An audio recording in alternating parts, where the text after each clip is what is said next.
quoi est-ce? Quelle horreur est-ce? Te quiero, amor. Te quiero à mort. Bonsoir les enfants. Vous me surprenez en plein milieu de ma leçon d'espagnol. Et oui, votre momie favorite a décidé de voyager à travers le monde. Comme vous pouvez le voir, je rentre à l'instant même de Paris. J'ai passé le plus sombre de mon temps dans les catacombes, à siroter du vin rouge sang et à faire marcher toute une armée de squelettes à la baguette. Les voyages déforment la jeunesse. Mais avant de partir pour admirer les ravages de l'Inquisition, laissez-moi vous conter l'histoire d'un magicien ambitieux qui lui aussi voulait élargir ses connaissances. Accrochez-vous, mes chers petits diables, voici Illusion perdue.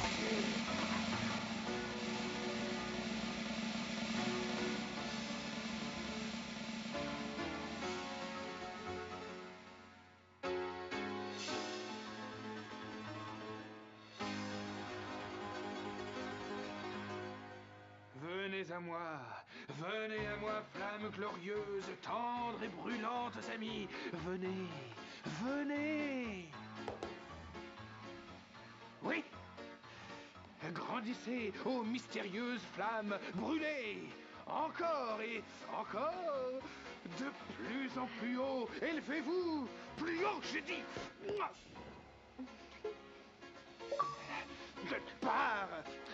Par feu maudit. Par, je t'ai dit.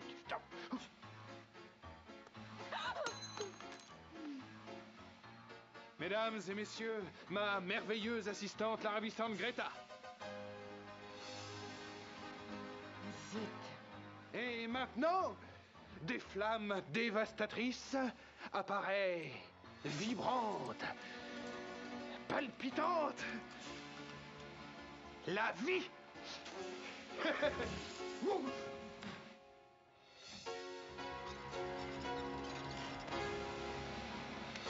Je n'arrive pas à croire que tu sois parti au milieu du numéro. J'avais les mains en feu, pauvre imbécile. Et c'était de ma faute. On sera les plus grands, tu avais dit.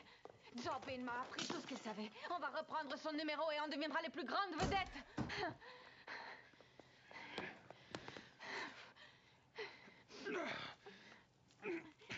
25% de toute la recette, tu avais dit. C'est beaucoup mieux que ce que me donnait Jobin. 25%, tu avais dit. Et voilà le résultat, je touche 25% de rien du tout. Tu n'as qu'à faire ton boulot comme il faut. Je le fais très bien. Mais toi, tu es incompétent. Si Jobin avait été là ce soir et qu'il avait vu ce que tu as fait en son nom, Miles, il se serait tranché la gorge. Ça fait 3 mois déjà que Jobin a disparu. Et en 3 mois, tu as réussi à transformer un des plus grands tours de magie de tous les temps en une vulgaire plaisanterie. Avant, on passait au palace. Et maintenant, regarde où on est. Le numéro est au point. Un petit changement de personnel et ça ira mieux. Tu veux me virer, moi? Oui. Exact. Je te fiche dehors, Greta. Désolé, tu ne peux pas me renvoyer. C'est moi qui m'en vais. Non, non, non, non. Je t'ai viré d'abord. Et de toute façon, tu dégages. Tu le regretteras, je te jure.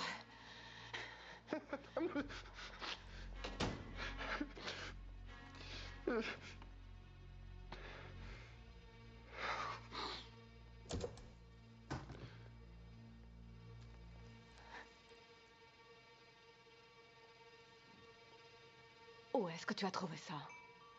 Zorbin me l'a donné. Je t'en prie, ne me mens pas. Ces médaillons appartiennent à la famille de Zorbin depuis des générations. Il y tenait beaucoup. Et d'ailleurs, tu sais très bien que personne n'avait le droit d'y toucher. Où l'as-tu trouvé?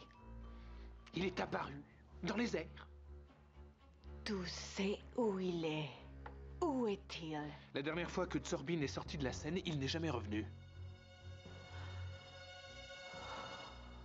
Tu l'as tué? Oui. Oui, je l'ai tué. Je lui ai mis une balle dans la tête. J'ai versé du poison dans son brandy et j'ai dit à un éléphant de le piétiner. Je vais tout dire à la police. Où est son corps? Où sont tes preuves? Zorbin était le roi de la disparition, n'est-ce pas?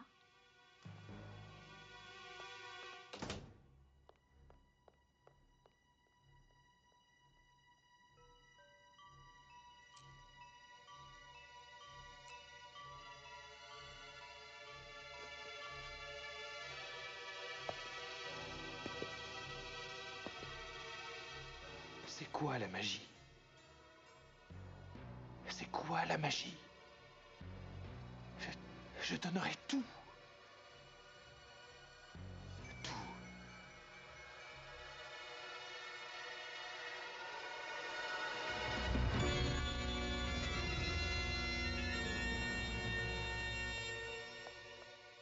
Bonsoir.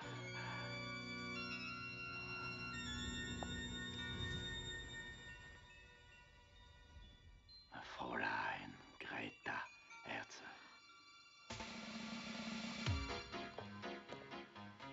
Regardez avec attention, mesdames, messieurs, car des flammes dévastatrices apparaissent. Vibrantes. Vibrantes, vibrantes. Vibrantes, vibrantes. Palpitantes. La vie. Apportez-moi de l'eau.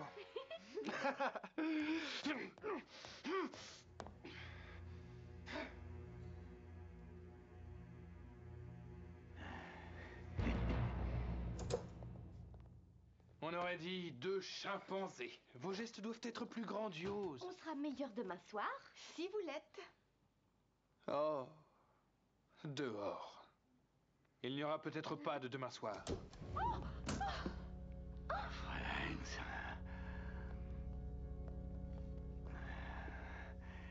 Herr Federman, j'espère que je ne vous dérange pas. Je m'appelle Cregan. Franz Cregan. Oui, et alors? J'ai vu votre spectacle ce soir, mon cher enfant, et je tenais à vous dire que je l'ai trouvé très intéressant. Ah, merci. Je vous remercie beaucoup. Mais vous étiez assis où? Je ne vous ai pas vu. J'étais dans l'ombre, évidemment, mais je vous assure, mon cher, que je n'ai pas manqué un seul moment du spectacle, et étant moi aussi un illusionniste, j'ai cru bon venir vous inviter à voir mon numéro, ya. Vous êtes illusionniste? Les plus grands illusionnistes, ya. Alors pourquoi n'ai-je jamais entendu parler Eh de bien, vous? probablement parce que je ne viens pas dans cette partie du pays très souvent. Je ne reste jamais en place. Eh bien, je suis extrêmement occupé. Je sais que vous l'êtes, mais je donnerai votre nom à la demoiselle de la caisse quand même. Voyez-vous, mon cher enfant, on ne vous laissera pas entrer sinon. Je joue à guichet fermé. Venez me voir. Venez me voir, mon petit. Venez voir. La magie. Cette semaine seulement, Cregan, la boîte de la mort.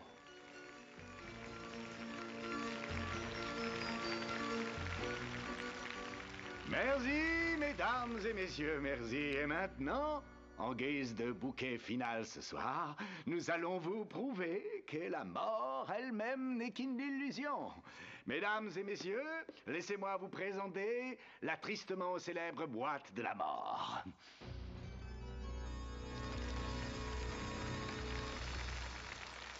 En Orient, d'où cette boîte nous vient, les gens ont longtemps considéré que c'était la plus dangereuse illusion de toutes. Mais ce soir, mes amis, spécialement pour vous, moi, Cregan, j'entrerai dans la boîte de la mort. Comme vous pouvez le voir, chacun de ces sabres, tranchants comme des rasoirs, est placé de façon à transpercer la boîte. Ils sont maintenus ensemble par une série de cordes et de câbles, et chacun d'entre eux est seulement relié à un crochet de sécurité. Là, observez bien. 1, 2, 3.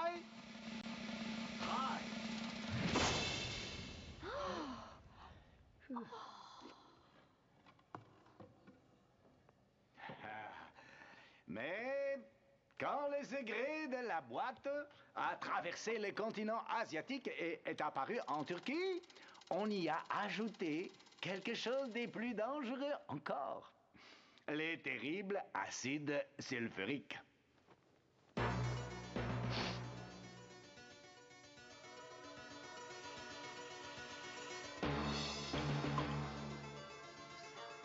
C'est du vin. Ah, c'est turc. Je n'ose pas penser à ce qui arriverait si tous ces sabres et ce bocal d'acide devaient s'abattre sur la boîte alors qu'il y a une personne à l'intérieur. Mais d'un autre côté, mes amis, c'est pour ça qu'on l'appelle la boîte de la mort.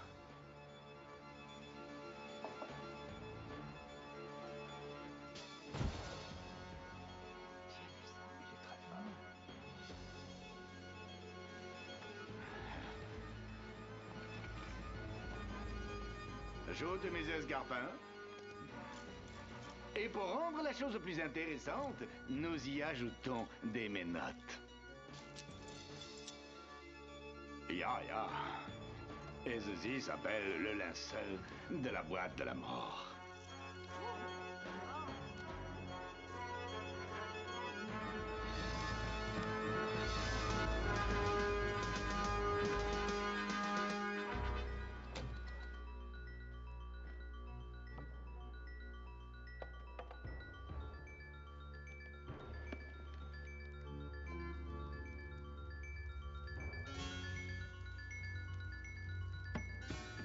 Une minute, je crois qu'il y a un problème. Ya, il y a un très gros problème, s'il vous plaît. Vous m'entendez? Ouvrez la porte, je vous en prie. Je vous en supplie, ouvrez la porte. Ça ne se passe pas du tout comme il faut, ouvrez la porte. Mon Dieu! Oh mon Dieu, ouvrez la porte. Retirez les arbres. Je vous en conjure.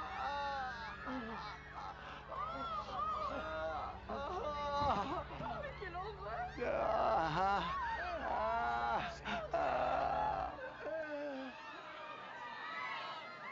Veuillez rester assis, pas de panique, je vous en prie. Mesdames et messieurs, nous vous avons présenté l'illusion de la mort.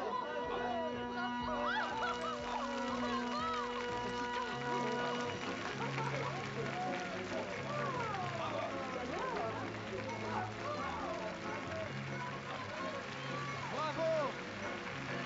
Bravo! Je suis ravi que vous ayez aimé le spectacle, mon petit. Je n'avais jamais rien vu de tel, je dois dire. C'est vrai, c'était plus que de la magie, c'était un événement. Oh, mais vous me flattez. Non, je suis sincère. Les gens étaient... Vous les aviez dans le creux de votre main. C'est très gentil à vous de dire ça.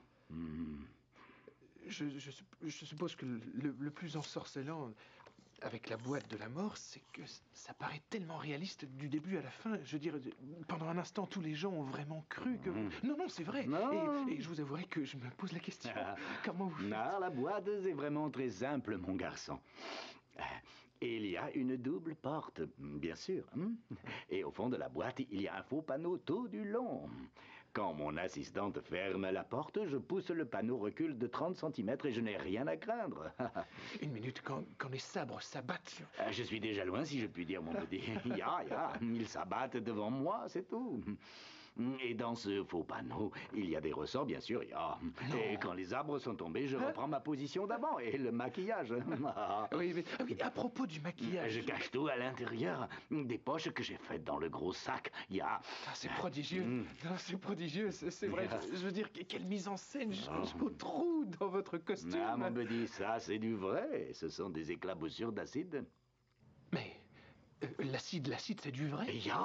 L'acide est tout à fait vrai, mon petit. Je suis basourdi. C'est...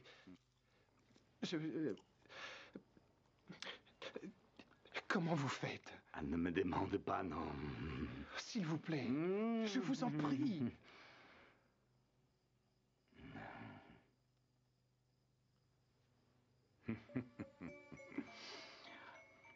D'accord, mon petit.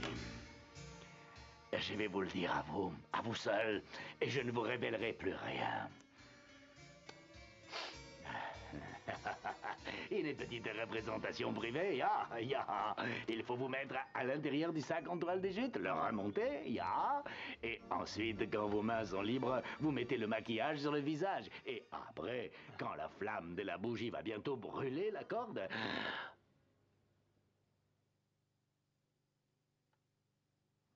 Qu'est-ce que vous faites, mon fils, hein? Je ne fais rien du tout. Posez ce goutte d'eau, mon petit. Qu'est-ce qu'il se passe quand la flamme brûle la corde? Si vous voulez voler mon numéro, jeune homme... Je vais faire encore pire que ça si tu ne me racontes pas la suite. Non, je ne te le dirai jamais. La boîte de la mort appartient à ma famille depuis des générations. Mais tu crois que la boîte de la mort mérite qu'on y laisse sa vie? Ah non, je vous en prie, je vous en supplie, non. Non, ne me tuez pas, non.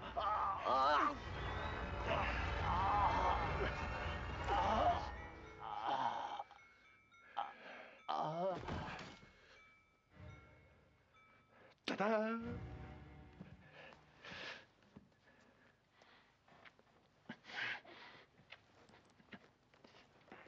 Toi, mon vieux, tu vas aller prendre un petit bain.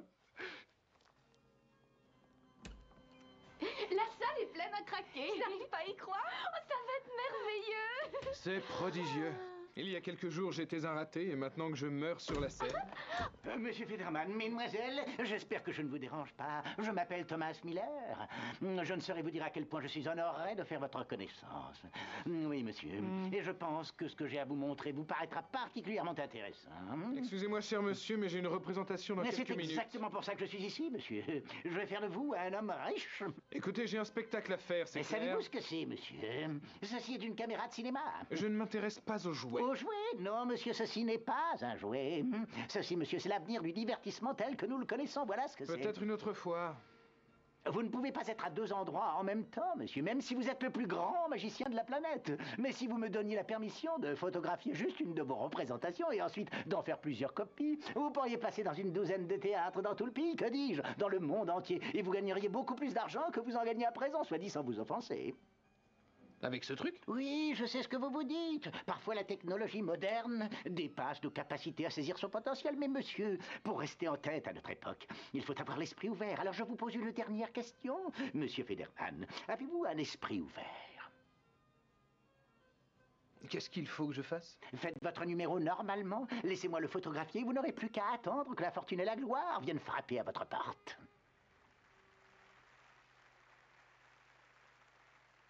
Je ne dis pas non. Excellent. On partage tous les bénéfices en deux. Voilà qui est digne d'un gentilhomme. 30% pour vous et 70 pour moi. Un vrai gentilhomme. Voilà, comme ça c'est mieux. Tu peux y aller. Comment je suis? Parfait, monsieur Federman. Vous entendez ça? Voilà ce que c'est un vrai public. Vous avez vérifié le maquillage? Il est dans le sac. Et le mécanisme du faux panneau, c'est fait aussi? Il marche très bien. Merveilleux. Ça va être prodigieux. J'ai rajouté 2 ou 3 petites choses. Merci.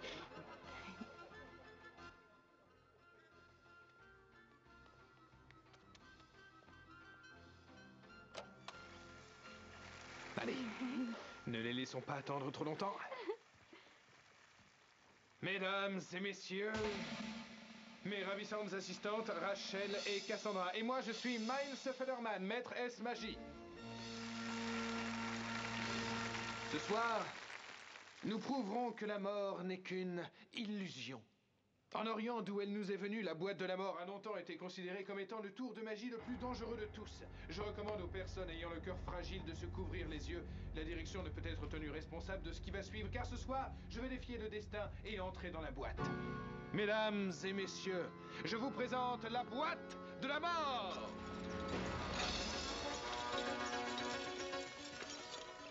Comme vous pouvez le voir, chacun de ces sabres coupants comme le rasoir est placé de façon à transpercer la boîte. Et pour que le suspense soit encore plus intense, nous avons ajouté un bol plein d'acide sulfurique. Je n'ose penser à ce qu'il arriverait à la personne qui est dans la boîte si la corde devait brûler et si les sabres devaient tomber. Tomber! Car pour l'instant, la seule chose qui les empêche de s'abattre est un simple crochet et une corde de chanvre. Et maintenant, pour rendre toute évasion impossible, nous ajoutons une paire de menottes. Et un bon cadenas pour fermer le sac.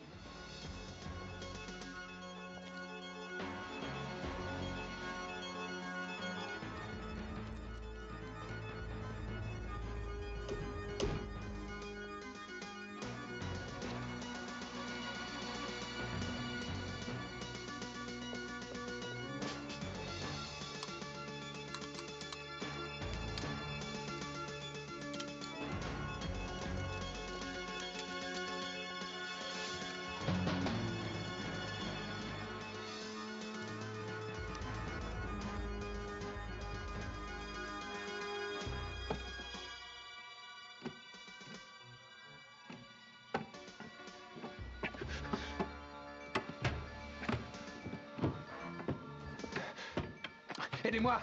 Faites-moi sortir! Laissez-moi sortir! Vite, laissez-moi sortir! Faites-moi sortir de cette maudite boîte! Ouvrez la porte! Ouvrez la porte au nom de Dieu! Dépêchez-vous, les filles! Arrêtez tout! Ouvrez la porte! Ouvrez la porte! Ouvrez-moi cette fichue porte! Le panneau n'a pas fonctionné! Retirez les sabres!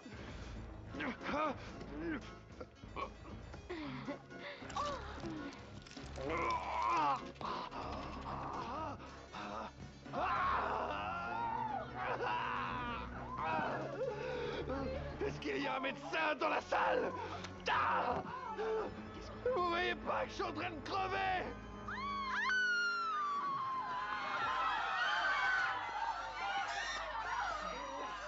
Merci, Greta.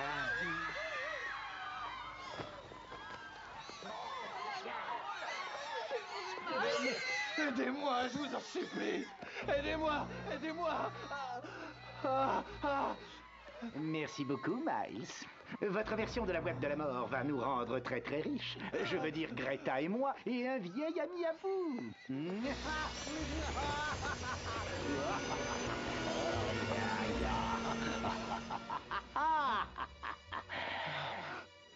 Cregan! Il aurait valu vous assurer que j'étais mort avant de vous débarrasser du corps, mon très cher petit. Ça fait 2 fois que vous commettez la même erreur, tête d'oiseau.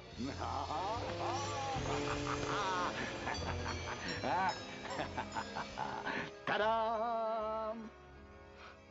Sorbine! Ah, Miles. Élève un jour, élève toujours. Adieu maintenant. Sorbine!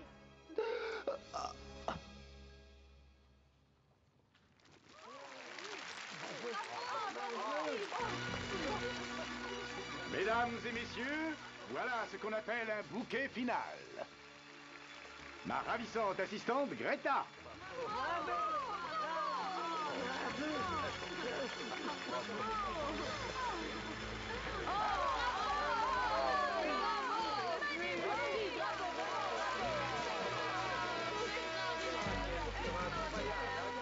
Mesdames et messieurs, Tobin le Magnifique!